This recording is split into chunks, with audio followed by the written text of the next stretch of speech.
Hello everyone, welcome back to Peakover. I'm your friend Garima Bhardwaj and today we are diving deep into the world of sorting algorithms.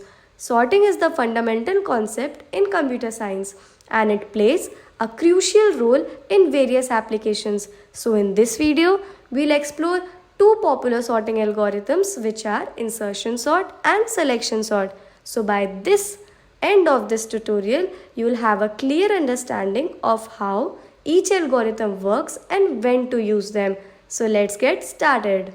So let's talk about the insertion sort first. So it's simply get the efficient sorting algorithm.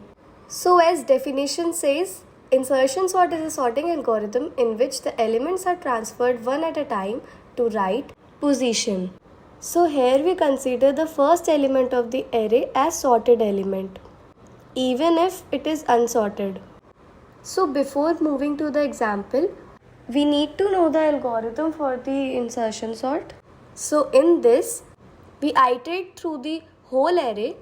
After considering the first element as a sorted element, we start iteration from the second element of the array and check if that element is smaller or greater than the first element. So basically what we'll do that we divide the array in two parts, sorted and unsorted, and the sorted part firstly we'll have only the first element and the unsorted part is the remaining elements of the array. We'll consider the first element as a sorted even if it is sorted or not. So now we'll move to the example. We are having an array here which contains 9, 8, 2, 0 and 1. Here we are considering 9 as a sorted element and start iteration from the second element which is 8. Now we'll compare 8 and 9 and check if 8 is greater or less than 9.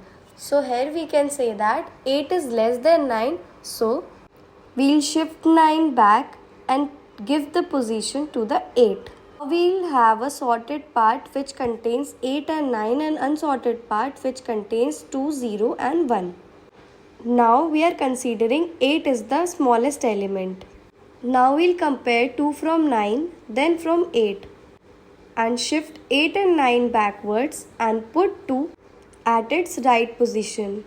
Same following with 0. We'll compare 0 with 9, 8 and 2 and shift 2, 8 and 9 backwards and push 0 to the right position. Now finally we have the sorted part which contains 0, 2, 8 and 9 and unsorted part which contains 1. Now we'll compare 1 to the 9, then 8, then 2 and then 0. We'll see that 0 is smaller than 1, so we put the 1 after the 0 which is in between the 0 and 2.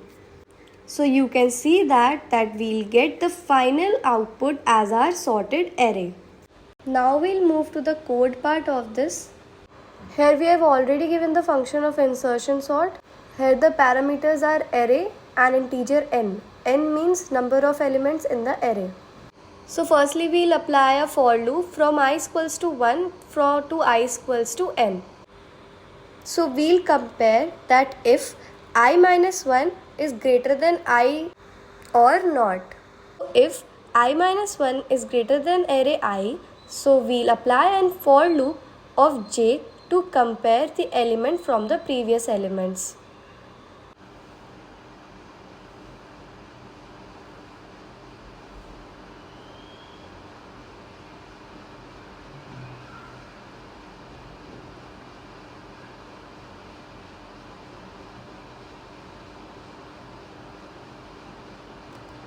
Now check if array j minus 1 is greater than array j.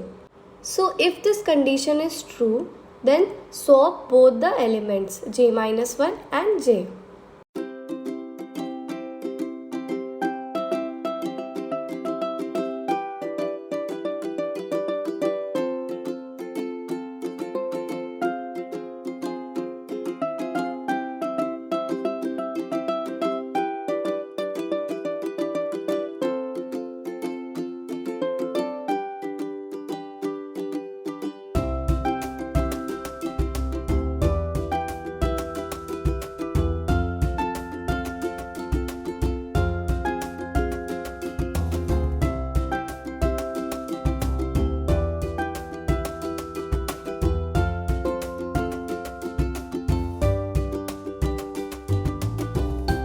return the array.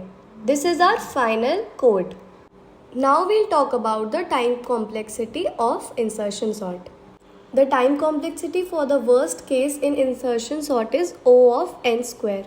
This is because when array is sorted in an inverse manner, we have to traverse every element n number of times. And best case, when the array is already sorted, it is O of n. Now we'll move to the next sorting algorithm, which is selection sort. As definition says that the algorithm repeatedly selects the smallest element from the unsorted portion of a list and swap it with the first element of an unsorted part. This process is repeated for the remaining unsorted portion until the entire list is sorted. So in this also, we'll take one array. Let's suppose we are having the array 7, 5, 4, 2. First we consider 7 as the smallest element. Then we'll check 5 is smaller than 7. Then we'll consider 5 as smallest element. Then we'll compare 4 with the 5. The 4 is now smallest element, and then we'll compare 2 with the 4, which is the smallest element. Now the final smallest element is 2. So we'll swap this element with the first element, which is 7. So we'll swap 2 and 7. Next we'll consider 5 as the smallest element and then start iteration from 4. We'll compare 4 from 5 and see that 4 is the smallest element, then 5. Then compare 7 with 4, which is smallest element. Now final smallest element we have is 4. So we'll swap 5 and 4. Now we consider the smallest element of array 3 position, which is 5, and compare the next element from the smallest element. So we'll see that 7 is not smaller than 5, so there will be no swapping. So finally we get our final sorted array, which is 2, 4, 5 and 7. Now we'll move to the code part of this. Here we have given a selection sort example, which is a class name, and a void function name, which is selection sort, which have a parameter of int array.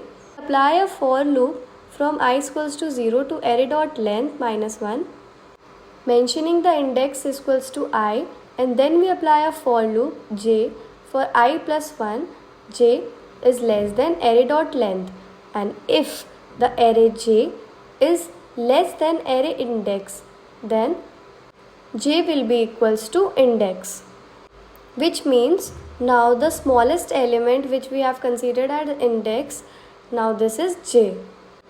Below what is given, that the initialization of the smallest element as the index, which is started from 0, and then swap the array index and array I. This is the final code for the selection sort. Now we'll check the time complexities of the selection sort. In this, the best case occurs when the array is already sorted. In every case, the time complexity is same, since we have to iterate for every element n number of times. So that's it for this video. These two algorithms are the most basic algorithms you all should know if you are learning data structures and algorithm for performing the different programs further ahead.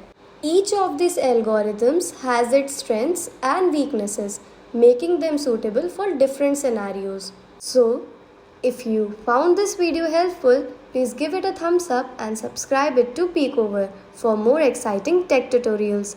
Thank you for watching, and I'll see you in the next video. So till then, happy coding!